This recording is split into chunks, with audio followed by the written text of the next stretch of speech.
Hi, everyone. Welcome in. We'll be starting in just a few minutes. Thank you all for joining us today. My name's Andrew, and I should probably add that to my name. Just as a courtesy, if we could please keep ourselves muted, unless you're a speaker at this webinar throughout the program. There will be question and answers. If you have questions, please put them in the chat, and I will facilitate that. And we'll be getting started in a couple minutes. So thank you for sitting tight.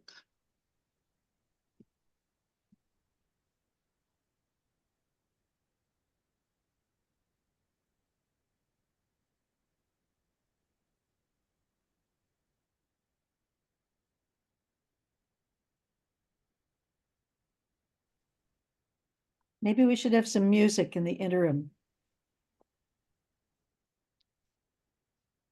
Should you sing us a song? Sure. This was my greatest hit of 2016, and it's back. Don't move to Canada, don't move to France, stay here and fight, stay here and dance. Don't move to Canada, that won't fix a thing. Stay here and fight, stay here and sing.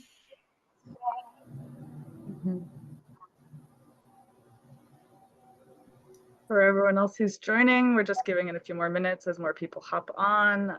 As a courtesy, please keep yourselves muted unless you're a speaker speaking at this webinar. There will be an option, space for question and answers. Please put your questions into the chat as you come up with them, and I will do my best to get to as many as possible when we have our question and answer part of the program. In short, TikTok's future is up in the air, and the service being shut down is on the table. And I do have the power to mute people, so if that happens to you, sorry, I will be using that ability if it is something I need to do.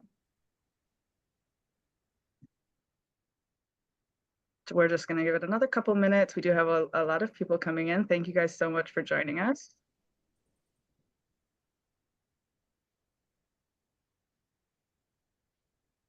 Including the cultural and societal drivers of the perpetrators. This after much focus on the grooming crimes committed by predominantly Pakistani. If you could please keep yourself muted. Thank you.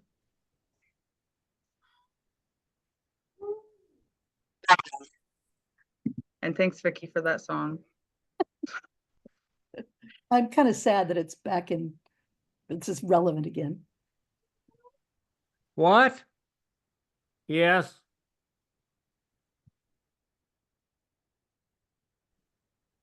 All right, I think we can probably get started. Vicky, if you want to take it away. Sure. Welcome to this webinar on demystifying divestment. I am so happy to see so many of you here who are committed to sustaining the vision of a kinder, safer, healthier, brighter world. I especially want to thank Tim and Wallace and Antoine DeVos for bringing us all together today at this very important moment in history. Warheads to Windmills is a coalition of organizations committed to a nuclear weapon-free and fossil-free world. Our goal is to get the US government to phase out all nuclear weapons and fossil fuels before it's too late. We do promote legislation and lobby politicians, but our primary strategy is working together as a coalition to pressure the fossil fuel and nuclear weapons companies to make that case to the government for us, since they have power and influence over US policy that we sadly do not. We work together to boycott, divest from, and stigmatize these profiteers. You'll find links in the chat about all of that and much more in a moment. This is a 1-hour webinar. After our two excellent speakers inspire you and talk about nuts and bolts, we'll invite you to fill out a little form telling us what you want to do to implement these ideas. We'll use that to connect you with the best resources, and that's all we'll use it for. If we have time, we can have breakout rooms to help you get the ball rolling on whatever divestment projects you're interested in at the level of your city, your institution, your organization, or just yourself. Please, at this time, make sure you're muted. If you have questions, please put them in the chat and we'll do our best to answer them either during the webinar or by contacting you afterward. We are very grateful and very lucky today to have Susi Snyder with us as our first speaker. Many of you know her as the force of nature behind the Don't Bank on the Bomb report, the Complicit report, and more. And of course, her Nobel Peace Prize winning work with the ICANN team on the nuclear ban treaty. She's one of the world's experts on getting rid of nuclear weapons once and for all, using economic and reputational pressure on the corporate merchants of mass extinction. And those same strategies can work as well in the fossil fuel industry. She's also who I turn to when I need a big blast of positivity and hope. She will tell us about why divestment is so important, how it has succeeded in the past, and what's going on in the rest of the world. So zooming in from her home in the Netherlands, please welcome Susi Snyder. Hi, everybody. Thank you so much, Vicki. That was a really lovely introduction and heartwarming as usual. Every conversation I have that is connected in some way to the Warheads to Windmills campaign is that. It's heartwarming, it's inspiring, and it gives me confidence that there are so many people who are interested, eager, and willing to do something to make this world a better place. And I'm so grateful to all of you for joining today. Thank you so much. I get the privilege to speak a little bit about why divestment. Why do we choose this tactic? Why do we talk about the financial sector, the banks, the insurance companies, the asset managers, the asset owners, the pension funds? Why do we talk about things like the charities and the foundations and where they are making more money off the money they have? And we talk about it because money moves a lot of things in this world. And those who have money tend to use it to sway decisions, to buy influence, and sometimes to buy their footprints in the halls of power.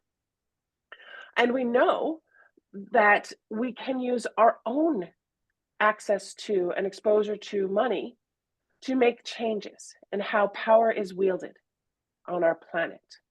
We know because we've done it. We've done it several times throughout history. We have seen it's when we put the question of money and cost into the abolition of slavery, and that we finally see changes and we see slavery get abolished. It wouldn't have happened if the Quakers hadn't pushed for the money to be followed and pushed that question further. Apartheid might still be a thing in South Africa if we hadn't boycotted South African products. And thankfully that's over, because I don't know about you, but I certainly appreciate a lovely glass of pinotage once in a while. It wouldn't have happened if we hadn't used international financial pressure to threaten South Africa to remove them from global trading markets. It wouldn't have happened if financial institutions refused to do business with the apartheid regime. But we did, and they did. And it took the pressure of individuals to make that happen. It was not one person sitting in a room somewhere that said, oh, let's change this. No, it's a collective power and collective pressure.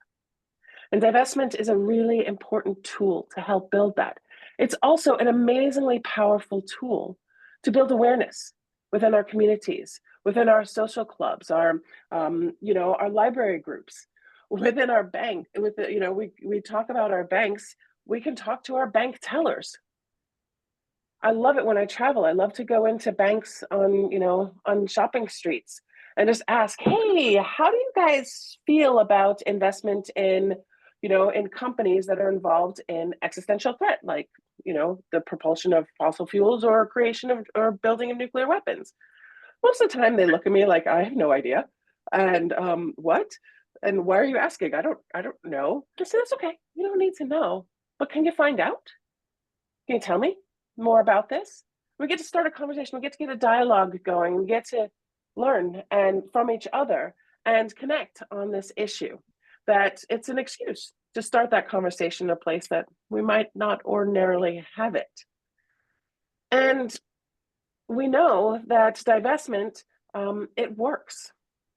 most of my experience is working on divestment issues when it comes to weapons systems, right? And seeing how we can move, financial sector, like big pension funds, to say, oh, we're not going to invest in weapon systems that are designed to cause indiscriminate harm. And because of the divestment activities around this, you cannot find a single Western producer of landmines or cluster munitions today. Even Lockheed Martin, which is not known for having the highest moral standards, refuses to build new cluster bombs because they know they will not be open to investment by countless investors around the world. Why? Because they're indiscriminate, they cause harm long after the conflict is over. And that's why we do the same with it when it comes to nuclear weapons. That's why we do the same when it comes to fossil fuels. We're talking about companies that that have by design agreed to leave a legacy of harm that lasts way longer than a short-term investment might last. And we know that this has worked, and we're really happy that it does, and it continues to work. When it comes to the nuclear field, it is through this tactic of getting together with financial institutions, sustainability investors, people who care, that have driven two companies out of the nuclear weapons business. That's pretty significant when you think there are less than 30 companies overall involved. That's pretty powerful. And it's because of individual action and these conversations like what we're having here today. Because you don't have to be an expert on financial institutions. You don't have to be an expert on global financial markets to make a difference. What you have to be is concerned. You have to care. You have to be willing to pick up the phone and call customer service. You have to be willing to go in and start a conversation and ask your bank, ask your credit union, hey, do you guys have a policy around these things? There's a lot of policies out there. Do you have one? And it's really important to think about ways and means that we can do that. One of the other things I really like about this as a social change tactic overall is that it's not related to party politics. This is not political, right? And it feels crazy to say that, but this is not about what party you vote for, what color you are on that crazy map every November. This is about something else. This is about driving change based on a core and fundamental belief about the prevention of harm to people and the planet. And it's working, and it's working around the world. So I want to tell you a couple of places and a couple of fun little things where I've seen it work. And what happened to make that happen, to get it going. So we did this news interview, and this kind of long 30-minute news show ran in Hiroshima a couple of years ago. And it was all about Don't Bank on the Bomb, which is focused on nuclear weapons and the financial institutions that support the companies that build nuclear weapons. After it aired, the next day, we don't quite know how many people, but hundreds, we heard at least hundreds and hundreds of people went to the banks we talked about in that news report, and they shut their accounts. We caused a run on Hiroshima banks. Those banks then turned around and said, whoa, whoa, whoa, whoa, whoa, whoa, whoa, whoa, whoa. We're gonna get rid of all of those stocks. We're out. Come back. Because they want their clients. We are the ones with power as clients of banks. We have more power than we tend to think. We caused a run on these banks, and now those banks do not invest in the companies involved in the production of nuclear weapons. The biggest government pension fund in the world is Norway. And Norway took a decision that they will not invest in nuclear weapon producers. And one of the big producers is Boeing. Boeing is not known for a great track record on a lot of stuff, let's face it. And when the Norwegian government pension fund announced they were going to get out of Boeing, Boeing's stock tanked 3 points the next day. Boeing took a step back, and we saw from their investor calls, they had to reconsider, what are they doing? Why did they do this? And they started talking about it. We got into Boeing's boardroom through this tactic. Powerful. Much more powerful than me calling up the head of Boeing and saying, hey, you guys want to talk to me? Because they haven't yet. And all of the Dutch national pension funds exclude companies involved in the production of inhumane and indiscriminate weapons. And that is really powerful. And it's freaking out the Dutch government as well, making the Dutch government go, wait, how about wait, we better make sure we're on board all the international legal instruments on this too, because our pension sector is demanding that we do more, that we do better. So while the act of divestment itself is not intrinsically political, it's not partisan, it does have a political impact. And it causes debate in our national parliament. And on the other side of the planet, from where I sit, in Australia, there's this really interesting Australasian Responsible Investor Association. I just want to tell you that they made a decision that if you are to be considered a responsible investor in that region, which is Australia, New Zealand, Fiji, Samoa, if you are to be considered a responsible investor, you cannot invest in tobacco or nuclear weapons.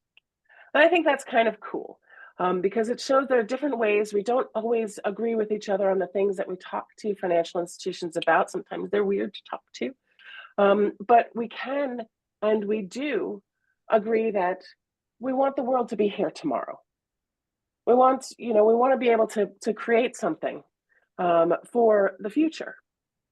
And every investment is a choice in how and where we do that. So I'll leave you with this final thought.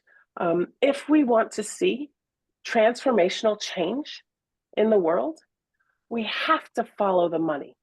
And we have to change the incentive by our own actions to make it profitable and beneficial to everybody to do good things and step away from the bad.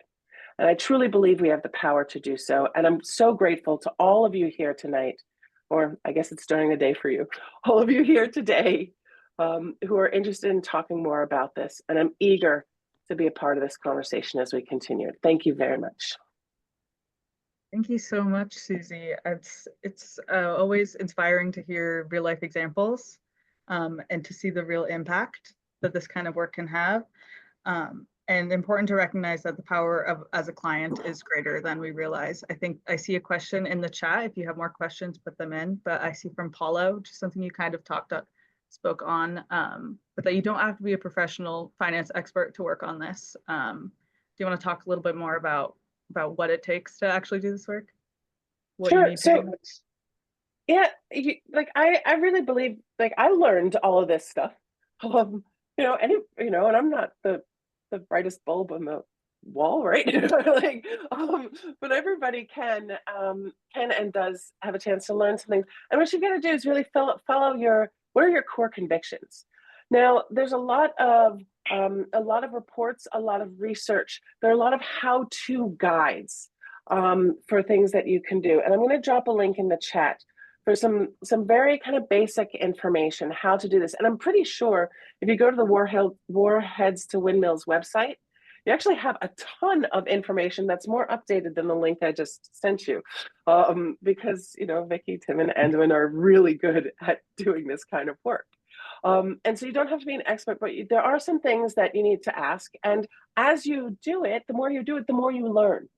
But here's the most important thing. Try. And what could you have done differently? Make mistakes. That is the biggest thing, the biggest way that we learn, right? We don't, who is it? Gretzky, who said, you miss 100% of the shots you don't take. It's worthwhile to take a shot at this because you might just get that goal. You might get it. And if you don't know something, there are tons of people who are willing to help and to answer questions. And I'm one of them. I'm always happy to help and use my experience where I can to support other people doing this work because my goodness, I do not want to do it alone. It is boring to be alone. It's way more fun to do this with friends and cool people. So I think that, don't feel like you have to know all the things. Just know what you care about. And look around, there's tons of people who want to help. And there's lots of resources out there. Wonderful, thank you so much. And thanks for the shout out to our website. I see Vicky put that in the chat. One other question specifically, do you know the name of the Australian investment group that you were speaking of? Yes, so it's the Responsible Investment Association of Australasia. And I will try to see if I can find the actual decision, but they, and put that in the chat, but I'll type it because I have a little bit of a cold, so may not be as enunciating as clearly as I want. But I can type that out for you as well. Thanks. We're very fortunate to have Nick Cantrell with us today. Nick is the founder and wealth advisor at Green Future Wealth Management. He works with clients to help them align their values with their financial planning through the use of socially responsible and values-based investments and charitable funds. He is a leader in the field of socially responsible investing, and he's also a great friend of the Warheads to Windmills Coalition.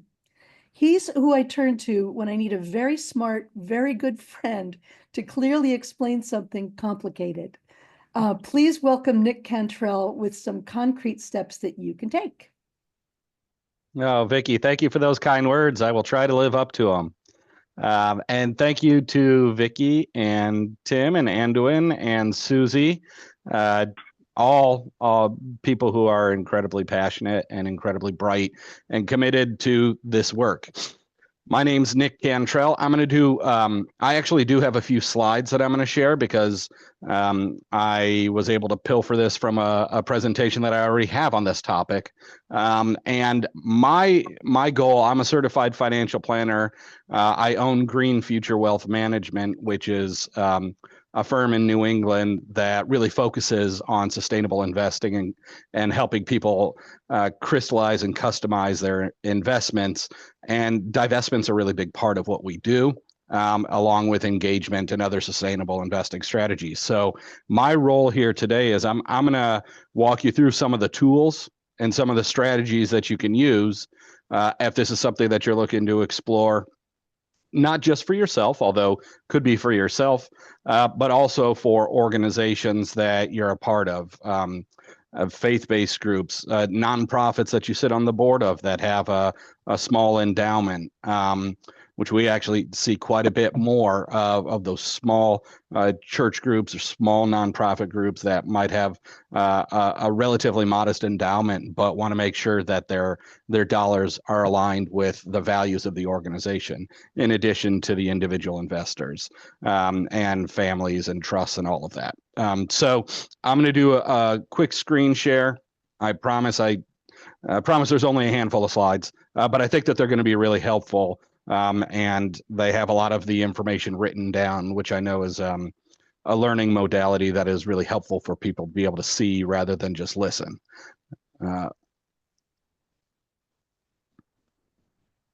Okay. So this is me. Let's see here. So right off the bat, the first resource that I point people to, if they are a do-it-yourself investor, meaning you're picking and choosing your own investments, many people do, and they don't work with an advisor or portfolio manager. They pick and choose which investments they're going to purchase. And the first place I will point people to if they're looking to divest or even just improve the overall sustainability quality of their portfolio is As You Sow. They have a number of websites that they run right now, and the place that I would send you to is this link right up there, and I think it'll be put in the chat shortly if it's not there already, which is the Invest Your Values portion of As You Sow. And what I really like about it is you can dig into just a specific area. There are pros and cons to As You Sow. One of them is, first of all, it's really written for non-financial professionals. The entire site is really written for individuals that are trying to approach this work, or small organizations, but it's definitely not written for professionals. They only have 7 main areas: fossil fuels, deforestation, gender equality, guns, prison, weapons, and tobacco. And then they have this 401k scorecard that they're sort of getting off the ground right now, where they're providing some detailed analysis of 401k plans. And they've got maybe 50 or 60 of the large company 401k plans within there. Pretty good data, but it only applies to a small group of people. So right away, I would send you here if you're trying to say, I want to figure out what I own, what the, what is my fossil fuel exposure? How are the companies that I own doing from a greenhouse gas emissions standpoint, or from a deforestation, or are they involved in weapons manufacturing or firearms or ammunition? This is going to be a place where you can do that. In previous slide, it was highlighted some of the environmentally focused ones, obviously here with the gun-free, which is really firearms and ammunition, and weapons-free, which is a pretty broad array of military weapons, although they do break it down within there amongst the categories. But these are the two that you would focus on from a weapons standpoint. As I said, pros, it's free. Free is a great place to start if you're not a professional and you're just doing this yourself. It covers 3,000 stock mutual funds and ETFs, which is a pretty good amount. They do have a good search tool. They produce pretty good output, and I'll show you what one of their reports looks like. So you can even get information as like, are they involved in cluster munitions versus nuclear arms versus firearms? They do break down some of that. Now the cons, it is free, so it only covers stock funds, doesn't cover bond funds, doesn't cover funds that invest in some of each. 3,000 stock funds sounds like a lot until you realize that there's, like 20,000.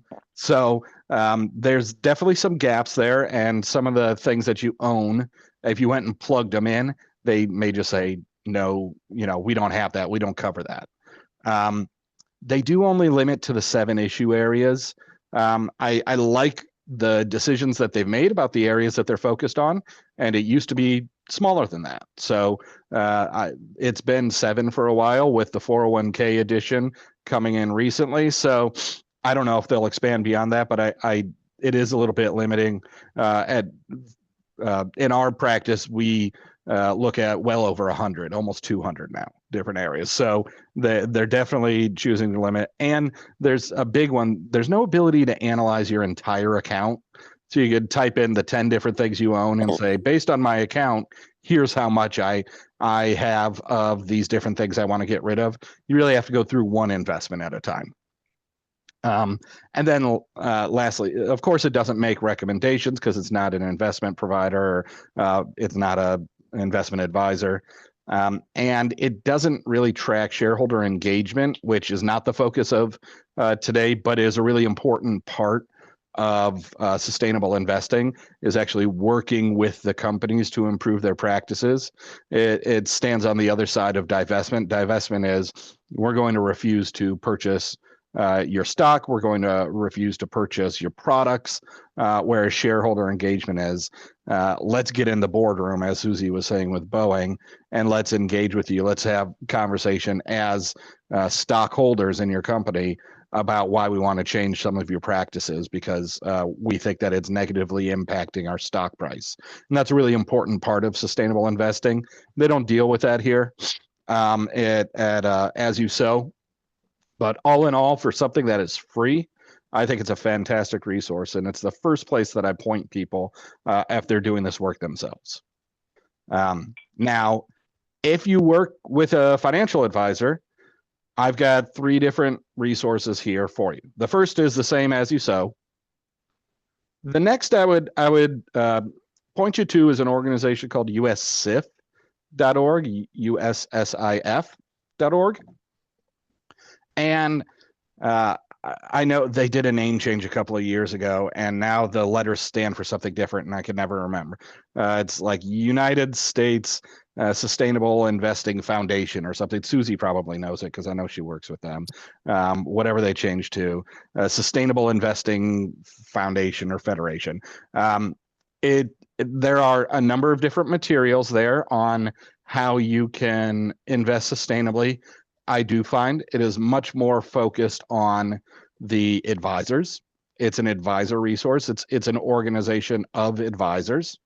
They do offer a free directory of advisors on there who focus on sustainable investing, which is what I encourage people to use it for. If they're saying, I work with an advisor, I want to work with an advisor, and I want to try to find someone, my current person doesn't do a great job of this, I want to find someone else. Well, you could go there.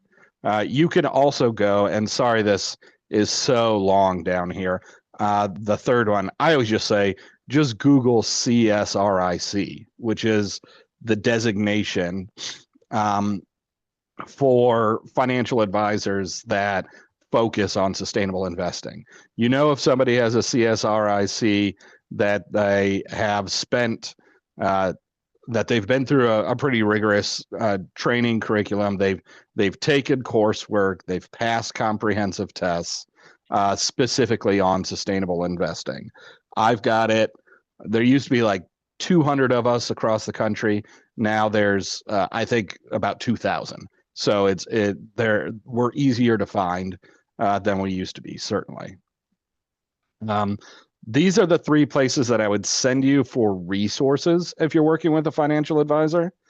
And I do have some tips. So the first part so people commonly come to me in our firm when they have either been doing this work themselves and find it too difficult, or they're working with an advisor and they're trying to invest sustainably and they're feeling as if their advisor is not getting the job done for a variety of reasons. So the tips that I've put together for if you do work with a financial advisor is to share your goal of incorporating sustainability first.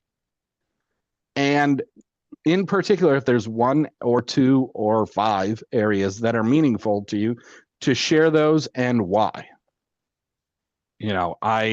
Environmental is important to me because my cousin's house just burnt down in California. Whatever that may be.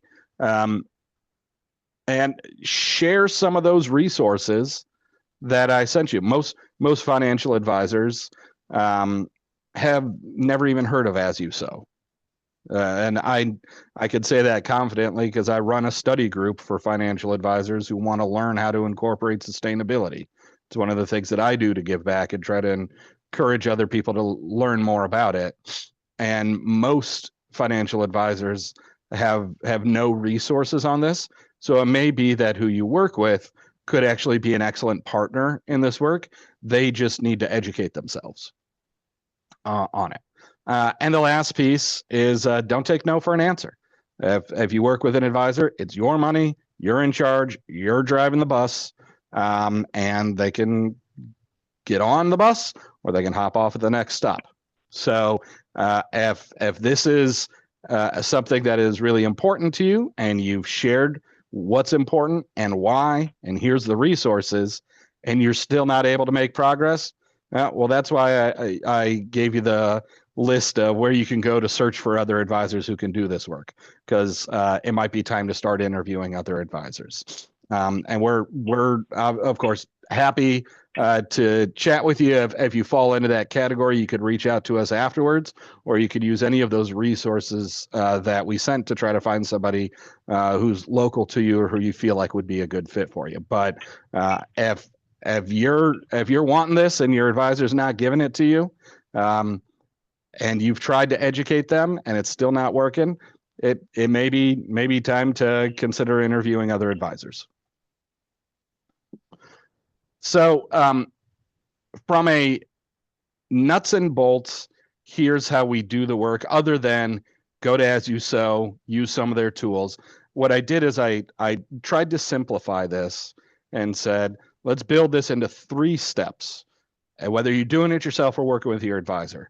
And who knows, maybe you're quarterbacking the plan if you're working with your advisor because they're just not strong in this.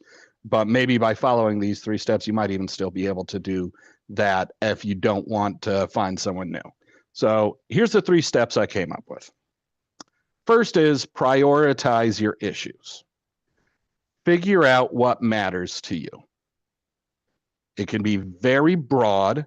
We have some people who come in with a list of 10 or 20 things, or when we really drill down, it's still very broad. That's okay. Doesn't mean that there's anything wrong with it. But initially, you should sit down and either put pencil to paper and say, here's the things that are important to me about my investment portfolio.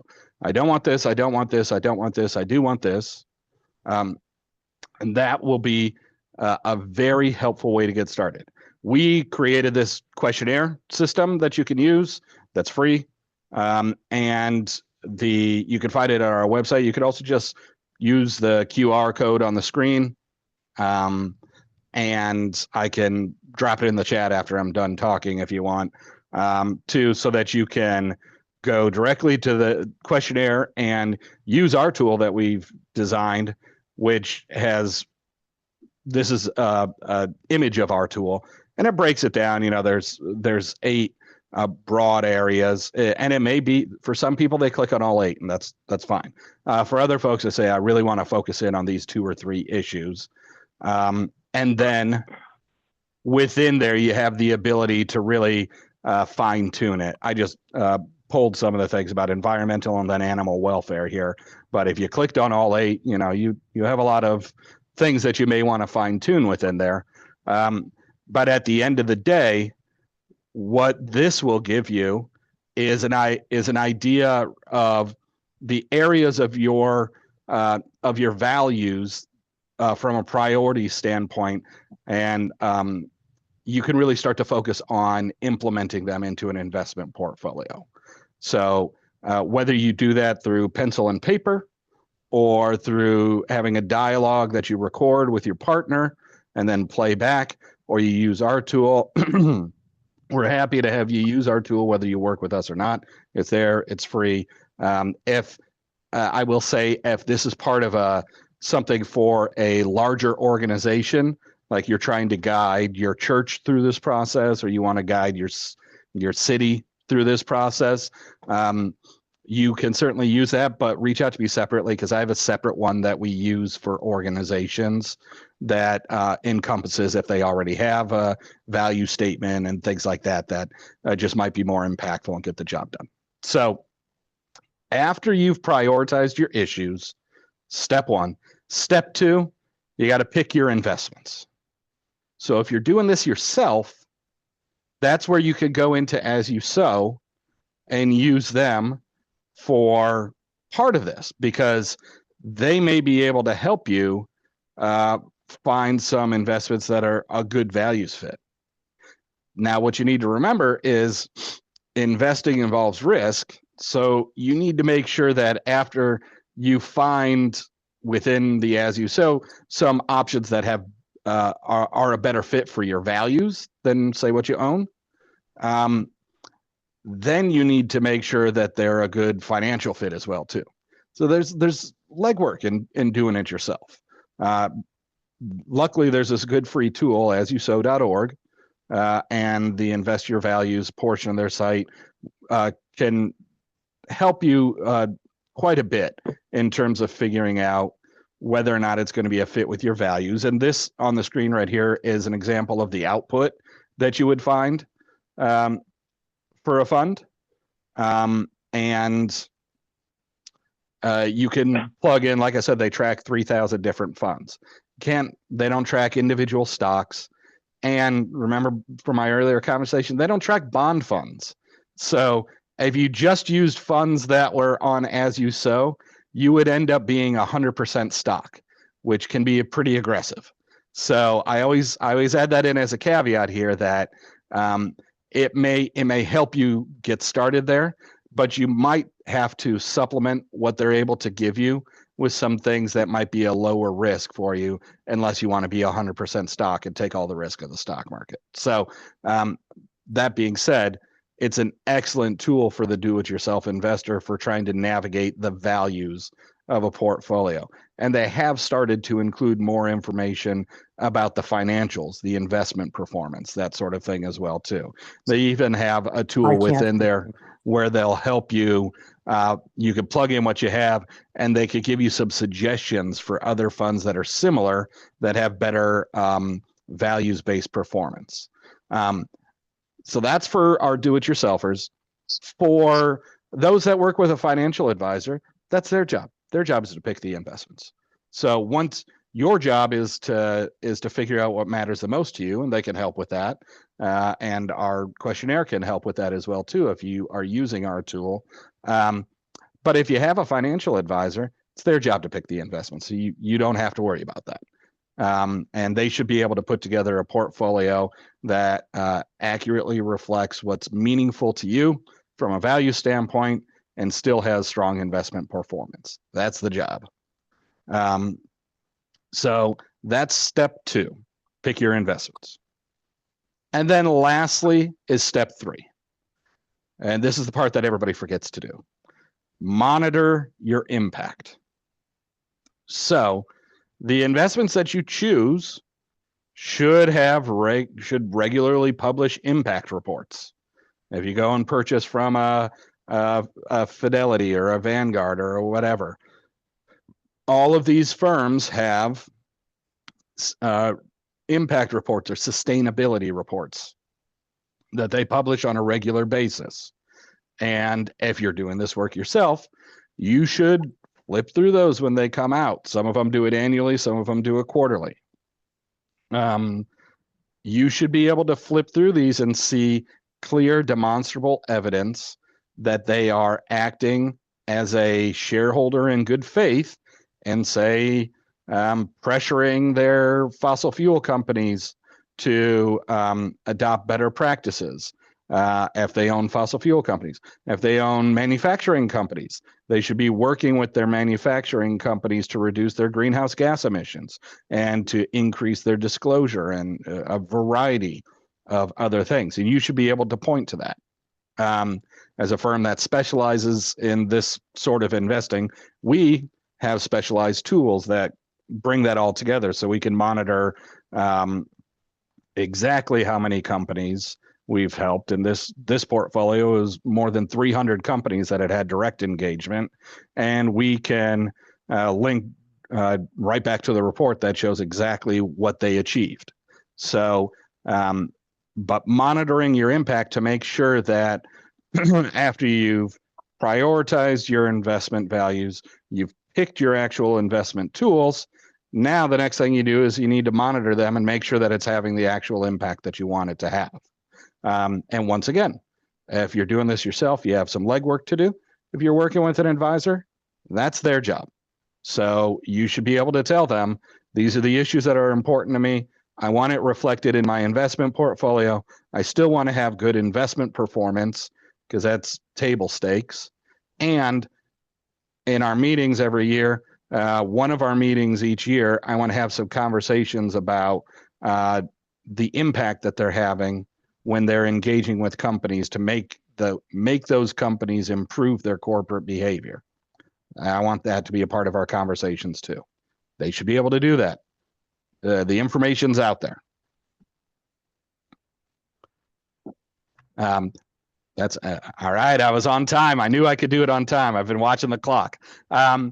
So if anybody has questions, I'm going to be available. I'm going to be here throughout the next session and the question and answer and everything. I did put information for our website, greenfuturewealth.com. We do have a lot of educational material on sustainable investing there for people who are just trying to build their knowledge base. And we've put in a lot of links to like the UN Sustainable Development Goals and things like that. You can reach out to us there. Also, that QR code is a scheduling one. So if you have questions, feel free to reach out. We're happy to help facilitate this process for you as you're going through it. That's it. Thank you, Nick. Thanks so much, Nick. Of course. Okay, I think I do want to have time for one question now. Like Nick was saying, he will be here in the last session to give more personal answers on personal divestment. But I do have a question in the chat, and you were mentioning about other tools for if you're talking about organizations. And I have a question about if I want to get my church or college divesting, what can I do? So I was wondering if you could speak a little bit about how that's a different process and what kinds of resources you have for that. I'm sorry, could you say that one again? What was the question? Sorry. Yeah, I have a question in the chat. You were mentioning about how you have other tools for if you're targeting organizations, because they might have statements about sustainability or that they're already following different guidelines. I have a question in the chat on if I want to get my church or college to divest, what can I do? And I was wondering if you could speak a little bit to that, just briefly, before we move on. Sure. Yeah, so that's so it's an excellent question.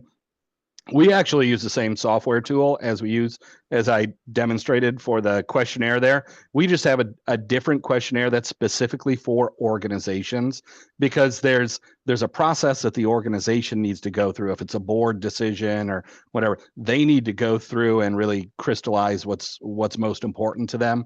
So it's the same tool. It's basically just a different questionnaire that's a little bit more expansive. And I'm happy to share. People can follow up with me, and I'm happy to share that with them as well. Great, thanks so much. All right, so for the other questions, there's a lot of questions for Nick in the chat. I'll be here helping you sort through those in the last session, but for now I'm going to pass it on over to Tim and we'll get back to those.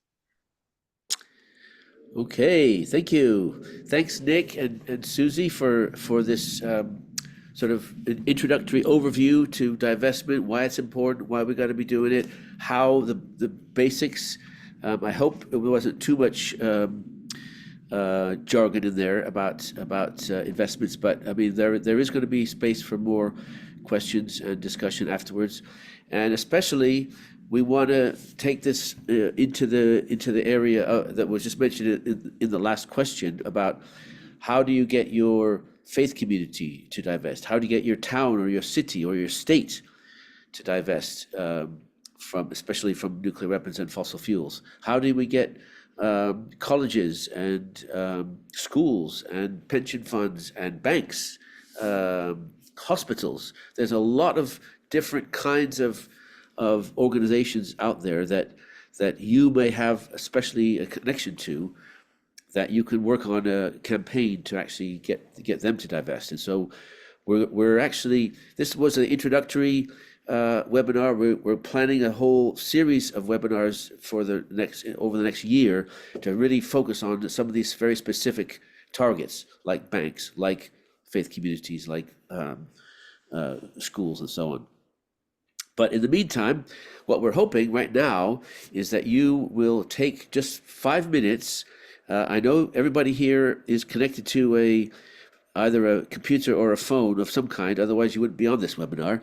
So all you have to do is click on the link that Anduin's going to put in the chat and start and have a look at a form that we're asking you to fill out about what you think you might be willing to work on as a divestment campaign, or maybe you're already working on. It could be your own individual investments. It could be your church or your faith community or your college or your town. But we want to know what specific help you need to help to work on those campaigns. And we're going to have breakout rooms after that for people who can stay on a bit longer and just share some of those ideas and questions with each other. And maybe we can even connect people today who are in the same area or working on the same kind of organization to connect up and help each other. So that's our goal right now. Anduin, could you put in the chat the link? And if anybody in the chat, I will put it again. Okay, great. So if people are willing to just click on that link, we're going to come back together in 5 minutes. But if you click on that link and have a look on your phone or your computer at this form, it's for you, for us to be able to help you. So if you don't want to do it, that's fine. But we're hoping that everybody will at least look at the form, and you don't have to fill it out now. You can fill it out later. But it's to give you an idea of these different kinds of targets that we're talking about, and how, what sort of help you might need or would like to, even if it's just connecting up with other people working on the same issue. So please go now to that and come back. We'll have it open up as a Zoom meeting for the last few minutes, and then we'll go into breakout rooms for people who want to stay. We're only going to go beyond the hour, like maybe 10 or 15 minutes maximum. people who are able to stay. But we'll finish the webinar just before the hour, and then we'll go into breakout rooms. But first, please go and have a look at the form and fill it out if you can, and or as much of it as you can right now. But have a look so that when you come back, you know what we're talking about when we go into the breakout rooms. Thanks.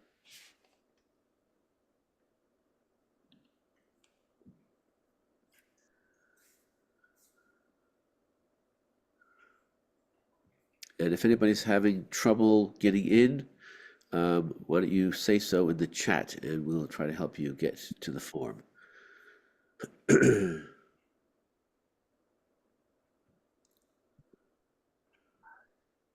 I do see some responses coming in, so I think it's working.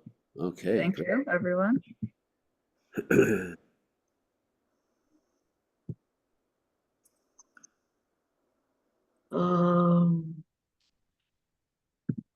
Not that I can remember. I think there was something, but I just can't remember. But thank you for checking, Dan. Kathy, can you mute, please? Thank you. So we'll give people just a few more minutes, and then we'll come back and Edwin as a whole, you know, what do you call it? A view, you know, gallery view or whatever. Oh, there we are. Okay. What? Okay. No, we're good. Yeah, let me stop the spotlight, I guess. Well, we'll give people a few more minutes. We've lost a few. Jenny, so in the chat, the form has some required questions that you have to answer. If you don't know and you just want to look through the form, you can fill in like NA or not sure yet or something like that just to get through it. Oh, to get to the next page, you have to fill out the first bit, yeah. Does anybody need more time with that? I know some people are dropping off already, which is fine. Thank you so much, everyone, for coming. While people finish filling out the form or looking through that, I'm going to just explain about the breakout rooms we've been mentioning. I'm going to open 3 breakout rooms, and you'll be able to fit yourselves into them. The categories are financial institutions, which Susie will be in, towns and cities, which Timon will be in, and faith community schools or other targets, which Vicky will be in. And then Nick and I will stay in the main room for further questions on personal divestment. So I'm going to open those rooms. I do see people dropping off, which is fine, of course, but I'm going to open those rooms and you can fit yourselves in there if you'd like. I will send a note when I'm going to close them. It's really just a space to share information, connect, as Tim was saying, with people who may be working on similar things.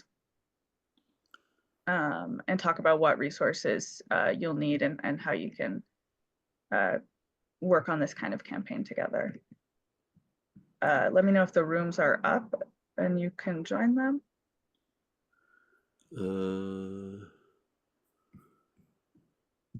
Rooms unassigned. I just list all the people unassigned. Oh, and then it puts them in. Okay, yeah. So if you go down to the bottom of the list and you click join for whichever room you want to be in, that should work. And just to close up the overall session, because we won't come back as a whole group after the breakout rooms. We'll just give you a space to be in breakout rooms and then finish as and when you need to. But I just want to thank again Anduin for facilitating this webinar and setting it all up. I want to thank Vicky for the introduction. I want to thank especially Susie and Nick for their informative contributions, and I hope that you all learned something at least from this. And I want to thank you all for joining us. And I hope this is not just a one-off thing, but that that if you fill out the form, we can follow up and help you think through, whatever questions you have, or connect you up with other people that are working on similar divestment campaigns. We have a lot of work to do to really build the divestment movement across the country. I mean, there are people here who are from other countries as well, which is great. And there's a lot more work going on in some of the other, especially European countries. But and of course, there's been a lot of work on fossil fuel divestment in the U.S., but there needs to be more, and a lot more on the nuclear weapons. And as you know, many of you are involved with divestment campaigns that have been going on more recently about Gaza and weapons to Israel and so on. So there's lots to do, and this is a really powerful and useful and effective tool that we can be using to make the changes that we need to, especially when the federal government is not going to do what we want.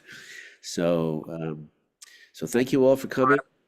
I don't know if Vicky or Edwin have any final words before we go into the breakout room. I mean, so people are already in the breakout rooms. Oh yeah, people are in breakout rooms. I do see some people having problems. If you want to just tell me which room you want to be in, I can assign you individually if you cannot find how to access the rooms. It should be, if you go to more on the bottom of your Zoom, you should see the option for breakout rooms, and then you can just select which one you want to be in. Exactly. Thank you.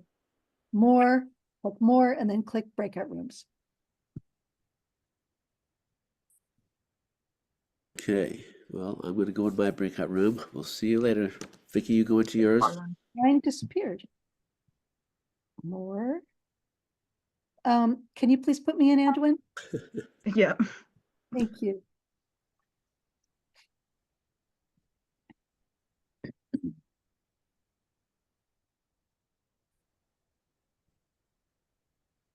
All right, and then everyone else is welcome to stay here and talk with Nick and I. Yeah, anyone who was a glutton for punishment and wanted to hang out with Ando and I for a bit, I'm happy to answer any questions anybody has about this process, or strategize about ways to approach your financial advisor, or any questions. I'm happy to help people figure out how to divest themselves.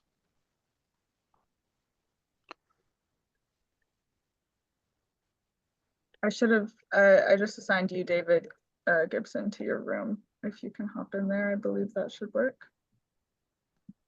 Sorry for the issues there. I'm also going to stop the recording. Sure. Because it won't get the breakout rooms anyway, so.